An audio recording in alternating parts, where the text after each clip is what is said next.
como você conseguiu transformar essa dor vivida na UTI e criar soluções que impactaram sua vida e que impactam até hoje, que podem impactar a vida de muitas crianças. Então, quem é você? Quem foi você na sua infância? Como começou sua jornada? Como que você se deparou com toda essa mudança no cenário da sua vida? Eu acho que, assim, o que mais me define é que eu sou uma pessoa apaixonada pela vida. Eu sempre gostei, eu sempre fui aquela romântica, né, de achar que a vida é linda, que o sol é lindo, o passarinho é lindo. Eu sempre fui essa pessoa que acreditava só no lado lindo da vida, né? Só que a gente vai crescendo e a vida a gente vai entendendo que ela é feita de desafios, né? E todos os desafios fazem a gente crescer. E na verdade, eu sou essa pessoa que busca desafios, até quando eu não tenho, eu falo, quando minha vida tá tranquila, eu vou buscar algum desafio, porque eu acredito que é esse o movimento, né? Eu sempre fui quieta, assim, de buscar o sentido da vida. O que eu tô fazendo aqui? Por que que eu tô aqui? Por que que essas pessoas estão aqui? Então, eu sou essa pessoa inquieta, eu tenho um amor que transborda, assim, eu acho que pra me resumir, acho que a palavra amor, ela me define em muitas coisas. E eu acredito que quando a gente tá passando por tudo que a gente tá passando, a gente não sabe, né? Não encontra, não entende, né? Porque você fala assim, poxa, Na hora, né? na hora você fala assim, não é possível, né? Tanta coisa acontecendo e tal, mas depois vem essa clareza, né? Então hoje, aquilo que as pessoas falam, né? Nossa, a gente busca qual que é meu propósito, qual que é meu propósito, de repente meu propósito se apareceu assim de uma forma muito forte e intensa, e eu entendi, nossa, eu passei por tudo isso pra entender e estar pronta, né? Porque, né, segue Uhum. sendo um novo desafio. Mas a Aline hoje é essa pessoa que entendeu o que veio fazer nessa vida. Tô aqui para servir, né? Servir a Deus para que eu consiga impactar outras vidas e aprender, né? Eu acho que é um constante aprendizado, assim, tudo que acontece. Então, Que hoje, na legal, parte Lili. mais técnica, né, eu sou a co-criadora da Outcare, né? A gente está Sim, com o Instituto Viver Cura, que é onde a gente está ajudando outras famílias a ter liberdade. Eu faço palestras para empresas também. que Esse legal. é a Esse é o parte. E mãe do E Léo, mãe, né? E e mãe do mãe. Léo. E é isso que eu quero te perguntar, né? Você se tornou mãe e você se deparou com uma característica, né, do Léo, que Sim. ele não, já logo no nascimento, como foi isso? E como você viveu? Quanto tempo você viveu na UTI? Como foi essa trajetória inicial, a absorção de tudo isso? A gente, na verdade, a gente desejou ter um filho, tava tudo bem. Quando a gente descobriu que era um menino, a gente ficou super feliz. A gente fez aquele exame morfológico que todo mundo Uhum. aguarda ele para comemorar. O nosso estava perfeito. Tava de viagem marcada para fazer um enxoval e me deu um estalo na cabeça assim: nossa, será que não é uma menina? E aí me deu um medo de ser uma menina e eu já tava com tudo preparado Comprar para azul, menina. verde, né? E aí vem, nossa, não. Liguei pro meu médico e falei: ai, posso passar aí pra fazer um ultrassom? Ele falou: ai, tá, já sei, você quer ver o Léo, vem aqui. Aí eu passei pra fazer um ultrassom só pra poder viajar no dia seguinte. Só que quando eu cheguei lá, o Léo tava todo deformado. Aquele bebê que tava perfeito no morfológico, 15 dias depois era outro bebê. Então ele tinha muita ascite, que chama, que é uma água que fica entre a pele e os órgãos, então ele tava todo deformado e o médico não sabia dizer o que era. E aí foi dias, meses, exames, a minha vida virou de ponta cabeça até que veio o diagnóstico, síndrome de Caos. Que eu brinco que não é uma piada pronta, né? Porque 1 milhão de nomes de síndromes, do meu filho chama Caos. Caos de caos, com C-A-O-S. É, de Chaos em inglês, mas aqui em português. Mas são as siglas da obstrução de vias Ok, aéreas superiores. ok. Em português, ele é uma obstrução desses anéisinhos que a gente tem aqui. Então, na hora de formar, ele não formou um anelzinho, ficou tampado esse anelzinho. Então, o ar que deveria passar do nariz para o pulmão não passava. Então, no momento que na gestação ele começava a respirar, ele parou de respirar no processo normal e aí o líquido começou a Acumular. juntar dentro dele. Bom, uma síndrome ultra rara. Nas literaturas só diziam que bebês com essas síndromes não nasciam, então que a qualquer momento eu ia ter um aborto. E naquelas de ter uma síndrome rara incompatível com a vida, me sugeriram fazer um aborto para preservar a minha vida. Existe essa conversa. E eu disse que não. Eu falei que eu jamais faria algo sem que o Léo quisesse, né? Que mesmo que fosse ter um aborto, que ia ser no momento que ele quisesse, não que eu quisesse. Então a gente começou a buscar alternativas e a gente descobriu um médico que é de medicina fetal. Eu também nem sabia que existia, um médico médico do bebê, né, na Sim. gestação. Tinha feito 15 dias antes do meu diagnóstico a primeira cirurgia do mundo de traqueostomia intraútero.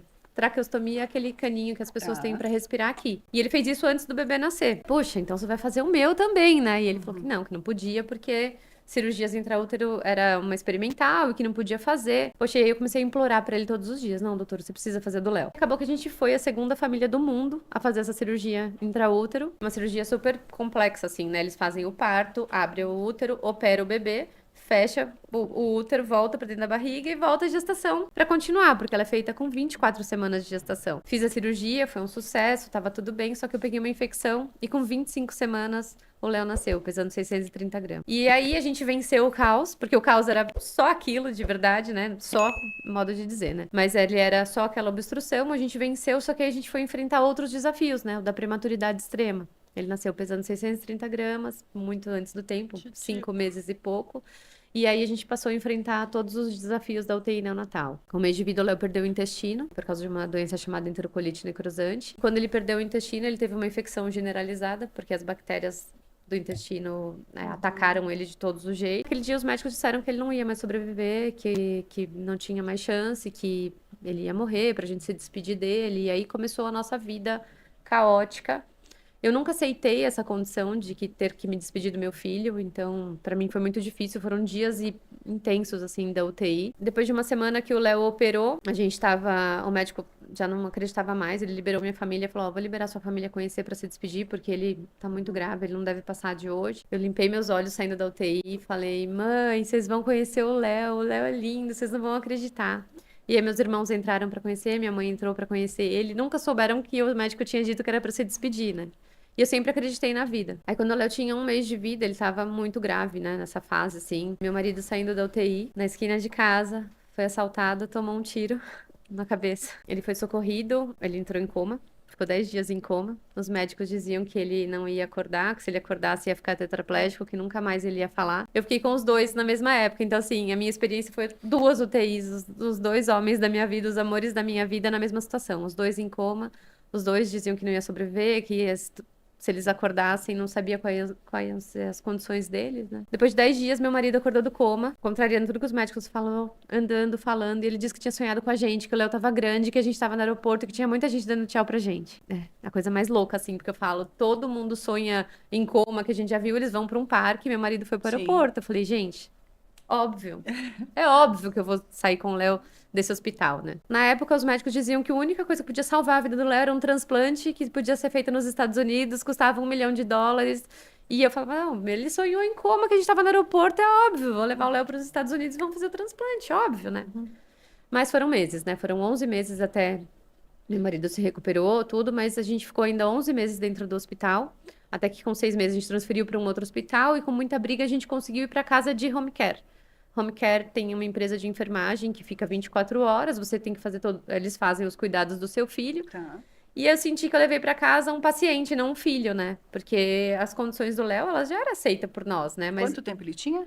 11 meses. 11 meses, tá. Você ficou esse tempo todo no hospital? Morando no hospital. Eu não saía pra nada. Eu pedia pra que me levassem roupas, eu morei com ele no hospital. Como foi morar no hospital? Como foi essa experiência? Porque você veio de uma jornada de vida completamente diferente, de repente você se viu dentro de um hospital, que é onde nós, costumeiramente, acreditamos que a gente, de fato, só vai entrar e sair, fazer um exame, fazer uma cirurgia. Como foi essa experiência, Aline? Eu aprendi que no hospital existe 2 portas, né? A porta da entrada e da saída, que é a que as pessoas usam, e tem uma porta do fundo, que é onde a gente entra, né? Chega a ambulância, entra um paciente crônico, ele vai embora, ou sai do necrotério, é basicamente isso, ninguém nem sabe que a gente existe. Eu descobri que existem 2 mundos dentro do hospital, né? Esse mundo das pessoas que estão entrando pela porta dos fundos e quem está entrando pela porta da frente. E eu fui escolhida para viver essa porta dos fundos, né?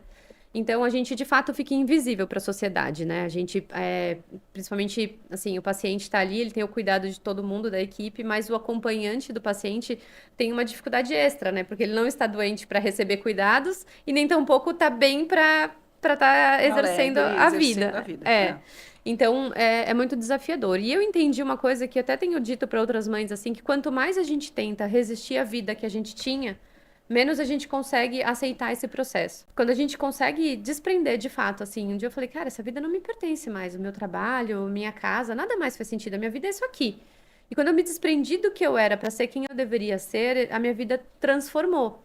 Então eu falei, não é mais o quarto da minha casa que é o gostoso é esse, eu preciso aprender a gostar desse lugar. E é um fato que a gente muda o ambiente, né? Muito se fala sobre ambiência, que é o poder das pessoas de contaminar, mas é a gente que tem que ter o poder de levar a transformação para onde quer que a gente esteja, né?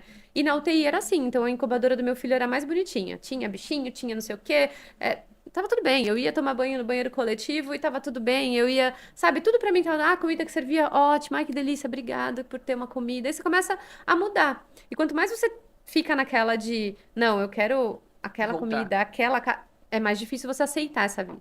Então, logo eu tive esse estalo de, não, eu preciso me desprender. E aí eu fiquei dentro. Só que é muito difícil, porque não são seus amigos, não são seus familiares, são pessoas estranhas que elas vão trocando o tempo inteiro, são plantões, entre e sai, as pessoas estão ali. Então, é difícil, porque ninguém de fato tá se importando com você, né? Cuida lá o paciente, o que eu tenho que fazer, é virar as costas, e aí você aprende a conviver com a solidão, você aprende que tudo que você passou é pra te fortalecer, aí você começa a se reconhecer, né? Então, é um ambiente que eu falo que eu cresci anos-luz, assim. Parece que a vida inteira começou a fazer sentido quando eu estava ali dentro, né? Mas é aquilo, a gente sempre deseja o melhor, né? E o melhor é voltar pra gente, pra nossa casa, pelo menos pro nosso lar, pra onde tem amor, né? Então, eu queria muito ir pra casa, muito ir pra casa. Queria muito levar o Léo pra casa. E foram 11 E, meses.